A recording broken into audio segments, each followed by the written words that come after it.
Alright mga kabero, panibagong araw at panibagong biyahe naman natin. Alright, so yan, kamusta kayong lahat? Yan, dito tayo ngayon sa may sa may Ilocos Sur. Alright, so yan guys, kung bago ka pa lang sa aking channel, huwag kalimutan na pinutin o click ang button bell upang palagi kang update sa mga video ina-upload ko. Ayan, and like and share. Alright, so yan guys, shout out nga pala sa aking mga kablog. Ayan, Delgado Brothers, Delgado Clan. Alright, yeah, shout out sa inyo sa mga sulok ng daigdig, basta't dugong Delgado ka. Alright, so yan guys, samahan nyo ako dito sa aking dadaanan. Ayan, susubukan natin ngayong daanan to. First time ko palang daanan to guys, dahil subukan natin kung mabilis ba ang daan dito o mabagal. So hindi na tayo dadaan ng bayan ng hindi tayo dadaan sa isang bayan na to, pero hindi ko matandaan kung anong bayan nyo. Pero ang tagos natin dito guys ay sa may San Fernando, La Union. Ayan, so dito tagos natin. Right, so guys, samahan nyo ako. Alamin natin ngayon kung mabilis bang biyahe dito. Right, so ito guys, let's go.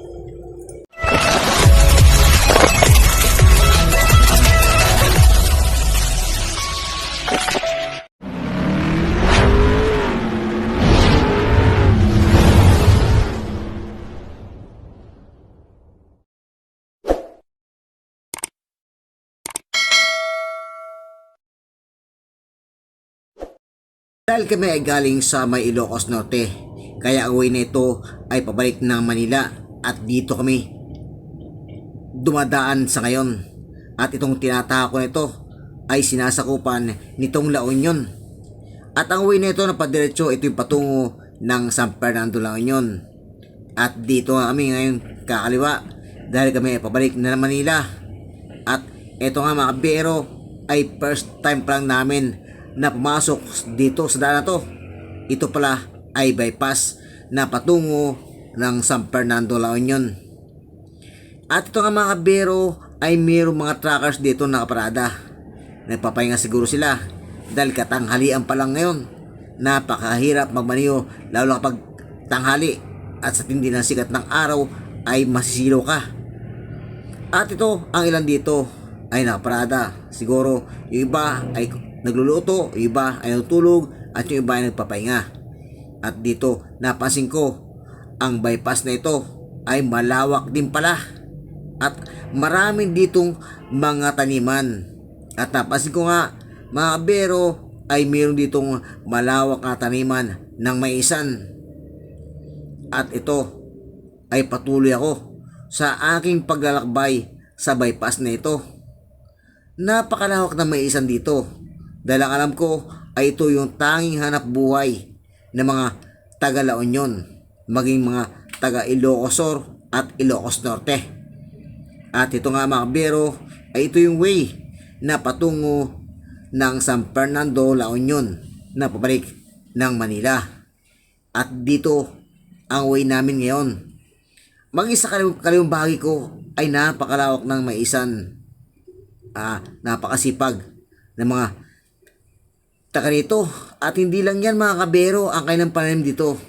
Meron dito silang pananim na sibuyas, bawang, at maging ang mga singkamas ay meron din sila. Maging mani, meron din. Napakasipag ng mga taga rito. At yung nga ng mga kabero, pansin ko na ilan lamang ang dumadaan dito.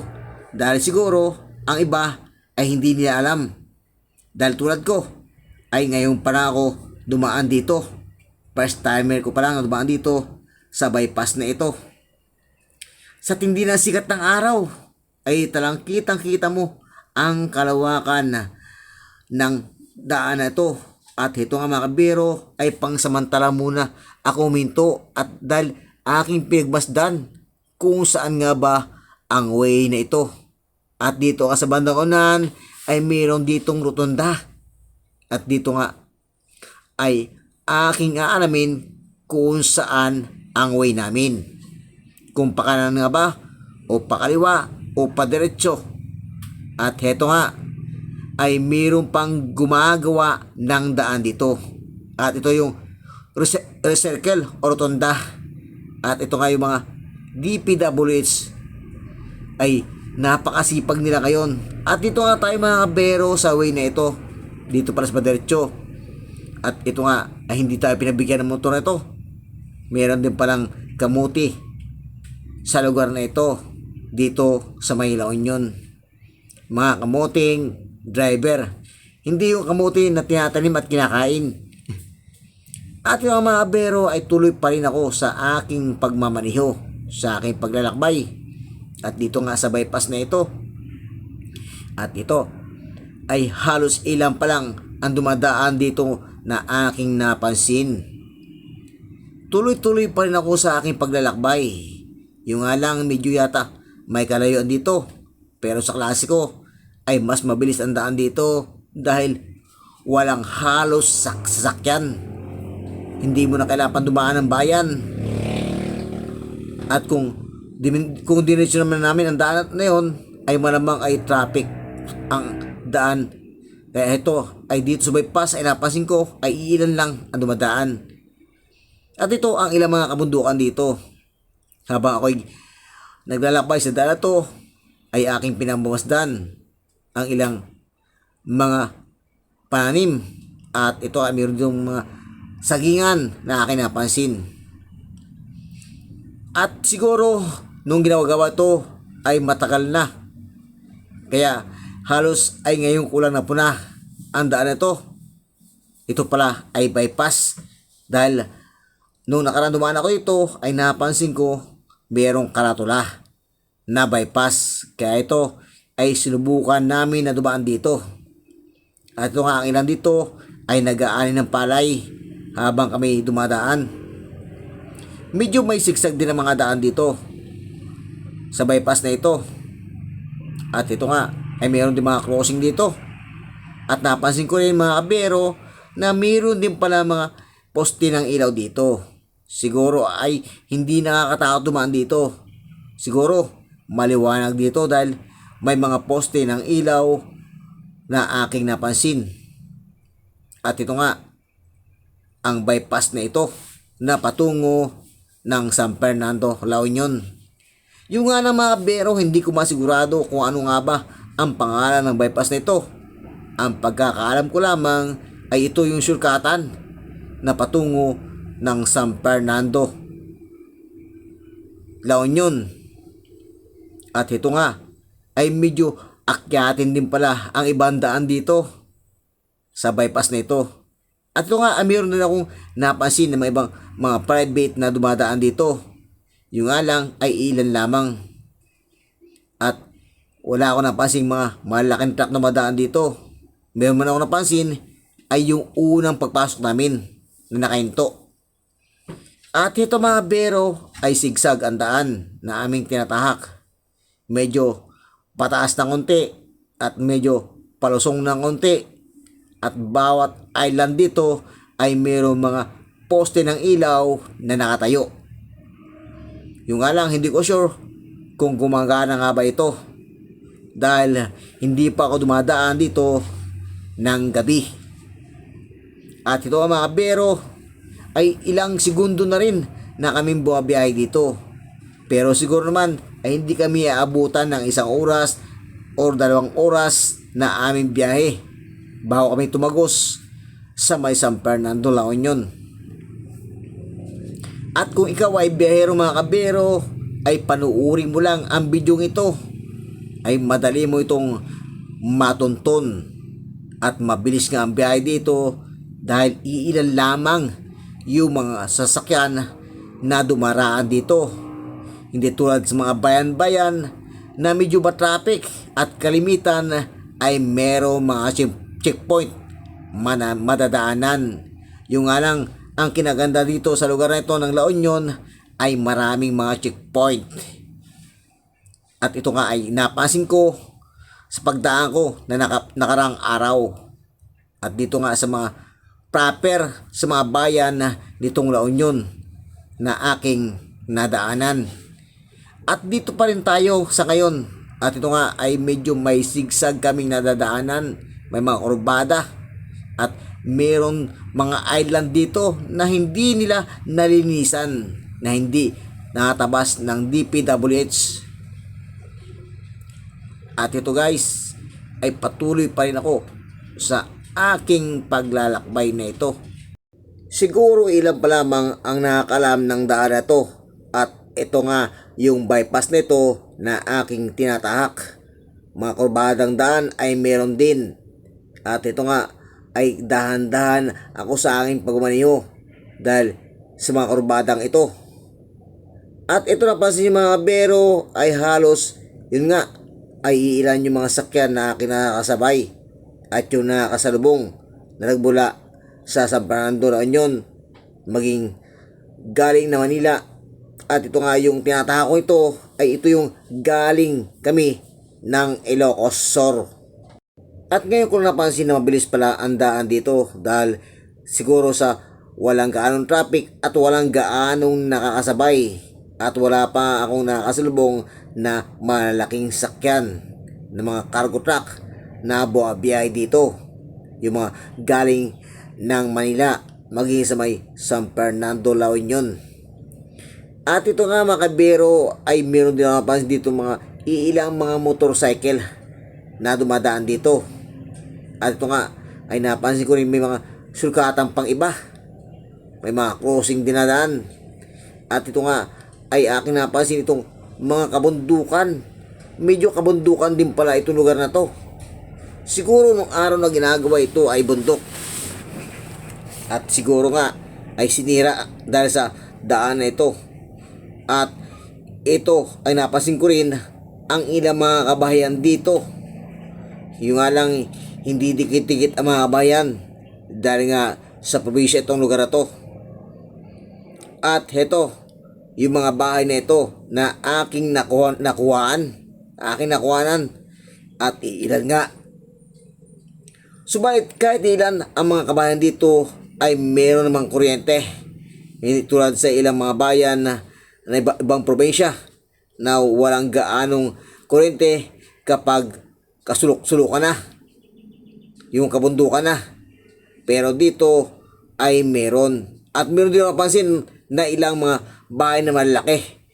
At dito nga mga kabero, kami kakanan nga dito sa crossing nito. Itong pakaliwa ay hindi ko pa alam kung saan ang way nito. Dahil nga first time pa lang namin na dumaan dito. At kami nga kumanan. At napansin ko rin ang daan na to na ginagawa pala. At ito nga ay mga meron pang lubak-lubak na daan na putol. Dahil nga sinesemento ang daan na to. At yung iba ay ginagawa pang space na parkingan. Dahil nga ang daan na to ay one way pa lang. At ay meron ako mga nakakasalubong na nagmula siguro ito sa may La Union, San Fernando. At heto ay may kahabaan din ang kalsada na ginagawa. Napansin ko na mabilis nga ang biyahe dito dahil nga nakalipas na kami o natapos na namin yung bypass na aming nadaanan. At ito nga mga kabero ay alamin natin ngayon kung saan nga ba ang tagos ng daan na ito. At ito mga kabero ay hindi ko napansin kung sakop pa rin ba ito ng bypass na aming nadaanan. Pero napansin ko ay medyo mabilis yung aming paglalakbay sa bypass na yun. At napansin ko din ang daan na ito ay medyo okay na. Walang gaanong kalubakan. At meron din kami nadaan dito na Iglesia ni Cristo, ang simbahan nila. At ito nga mga kabero ay maayos na yung daan dito. At ito napansin ko nga at nakalagay dito sa board ay way ng bypass nitong San Fernando La Union at patungo ng Robinson dito sa may San Fernando La Union. At meron din dito mga tagusan ng mga daan. At sa syudad nito ng La Union ay napansin ko ay parang Manila na rin yung sistema. At ito nga ay marami ng mga sakyan na dumadaan dito. Hindi tulad kanina sa bypass na amin nadaanan ay halos ilan lamang ang aking mga nakasalubong at nakakasabay. Siguro nakakatakot bumiyahe paggabi sa daan na yun ng bypass na tagusan na patungo ng Ilocosur. At ito nga yung patungo ng San Fernando La Union. Ito yung way na ito na aming tinatahak. At isa pa mga kabero, napakaganda ng mga sidecar na motor dito. Akala mo tatak ng English ni Cristo dahil sa kulay nilang puti at yung mga sticker nila. At ito nga napansin ko ay patungo pala ito ng Robinson dito sa may San Fernando La Union. At mayroong ang signboard dito na nakalagay. At ito ay maaari mong sundan ang mga signboard na ito. Kaya siguro hindi ka maliligaw kung ikaw ay bago pa lang sa bypass na yon na amin nadaanan kayo na. At isa pa ang daan na ito ay mayroon din mga daan dito na mga kanto. Siguro mga sukatan ito. Pero hindi natin alam kung saan nga ba. Dahil first timer pa nga lang kami dumaan dito sa bypass na ito. At tulad ng tricycle ito mga bero, tingnan mo nyo naman ang sidecar niya. Napakalinis tingnan. Kulay puti. At ito nga ang aking napapansin sa ngayon. Ito pala yung mga tricycle dito na iisa lamang ang kulay ng kaha ng tricycle la. At ito yung North Elementary School Central dito sa La Union na aking nadaanan, na aking nahintuan dahil nga mayroon ditong pumapasok na private sa kanang bagi. At habang ako'y nakantabay dito ay aking munang pinagmasdan itong eskwelahan na to. Malawak ang eskwela na to, malinis, maganda ang kulay. At eto nga ay umaabante na kami ng bagya dahil pinagbigyan namin ang private na ito papasok sa loob ng eskwelahan. Siguro ay merong katungulan sa eskwelahan ang kotse na yun na aming pinagbigyan. Pagdating sa daan naman ay ito ay walang mga lubak ako napansin. Makinis. Yung nga lang mga pedestrian dito ay kupas na ang kulay. Hindi na ganong napipinturahan. At ito ay patuloy pa rin ako sa aking paglalakbay mga biyahero. At mayroon din mga naglalaki ang mga building dito. Dahil siguro ay syudad na ito ng San Fernando La Union. Akala ko nga yung San Fernando na sinasabi ay San Fernando Pampanga. Ay di pala. Dito rin pala sa may San Fernando La Union ay merong San Fernando. Hindi lang Pampanga. Kaya ito mga bero ay samahan nyo pa rin ako sa aking paglalakbay hanggang sa pagtatapos ng aking biyahe dito sa bypass na ito na aming nadaanan. At ito nga ay kakaliwa na kami. Kaya kailangan kong magsinyas or magsignalite pakaliwa. At ito yung pakanan mga bero ay ito yung patungo ng bayan na sinasabi ko sa inyo kanina. At nalampasan ka na namin ang bayan na to. Hindi ko nga matandaan kung ano nga ang bayan ito. Dahil ang tanda ko lang ay itong San Fernando La Union. At dahil nga hindi natin nadaanan dahil tayo dumaan dito sa bypass na ito. At ito pa diretso mga kabero, ito yung patungo ng Robinson itong San Fernando. Maging ang proper. At dahil nga kami kumaliwa na dito sa crossing ito. Kaya't ito ay maayos din yung daan dito. Yung nga lang ang iba dito ay ginagawa tulad ng mga greens na to. At mayroon din ditong gasoline station tulad ng Petron. At ito mga bero ay maluwag-luwag na kaunti itong daan. Dahil sa lubungan pa ang daan dito. At ito nga yung patungo ng Manila. Babalik na Manila. So ito mga kabero ay ito yung ilang mga kabayan dito. At medyo sako pa rin ng kabundukan. Dahil siguro nung araw ay bundok ang lugar ito. At ito nga, ang aking napansin mga bero, ay ginagawa yung mga greens dito. Buti nga lang at ginagawa nila sa ngayon. Hindi tinatapat na tagulan. Tama nga yung ginawa nila. Dahil tag-init ngayon habang hindi pa umulan. At ito mga bero ay tayo tutungo na ng Rosario sa La Union. At meron din pa nga ilang bayan dito na ating dadaanan bago tayo makarating ng Rosario, La Union. At ito nga mga bero ay aming nadaanan dito. Meron palang terminal dito ng Partas. Ito yung mga buwabiyahe ng Manila, maging ang buwabiyahe ng Ilocos Norte. At ito, ang mga ilan dito ay mga nakaparking dito sa gilid na to. At ito mga bero ay napansin ko rin na medyo nagkakaroon na ng traffic o bumabagal ng usad ng mga sakyan. At ito huminto kami sa Naglit dahil may crossing dito.